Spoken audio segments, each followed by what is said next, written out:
હેડો ને લે આપણે હોટલમાં ખાવા જઈએ આજ. એટલે આ હોટલમાં ખાઈ ખાઈ તો 12 જેવા થઈ ગયા, કશું વધતું નહીં હવે તો. અને આ બધા હોટલ હોટલ હોટલ.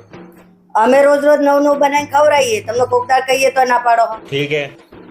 તારા તો ચાદર હોટલમાં જવા દઉં હોય. અને તું મને એમ કે સારું બને તે પણ શું સારું બનીને ખવડાવ્યું? એમ કે મને આ કાલ હુખડી બનાવી હતી, એ પથરા એવી હુખડી હતી.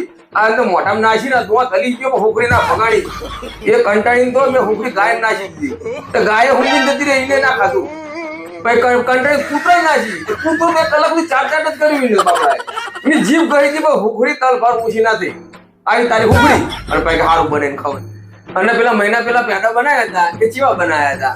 આ પિંછાડી બાપડી આપડી એવી રાજી થઈ જતી, મમ્મી પેંડા બનાવે, મમ્મી પેંડા બનાવે. આ પેંડા બનીને આવ્યા તો ચેવા બનીને આવ્યા. આખી દુનિયા પેંડા ખાય, આપણે રકાબી ભરી ભરી પીધા પેંડા. કેવા તારા પેંડા એક દિન આખી રાત પડી રહ્યા છે. પેંડો નાખવાનો નાખી રકાબી ફરી. અને મને હેરાન કરવા માટે આટલો ચીકડો હતો. મહેમાન આવ્યો એટલે મારો ભાઈબંધ આવ્યો. એ વખતે મેં તને કીધું તું કોણ બોલજે, એનો બાપ એમ કહે કે ભાભી કશું બોલતા નહીં, ભાભી કશું બોલતા નહીં. એટલે મેં તને બોલવાનું કીધું તું. તું એની હું શું બોલી હતી? અમે ખાતા હતા એ વખતે શું બોલી હતી? બોલી હતી હું હવના ઠોમણા ઉઠાઈ લેવાના, એવું બોલી. હા તો એવું બોલાય? આ કોઈક મહેમાન આવ્યું કે હવના ઠોમણા ઉઠાઈ લ્યો એટલે કે ચેવું એને ચેવું લાગે? અને પેલી વખત મારો ભાઈબંધ પિન્ટુ આવ્યો એ વખતે તે તું શું બોલી હતી ચા મૂકવા જઈએ વખતે?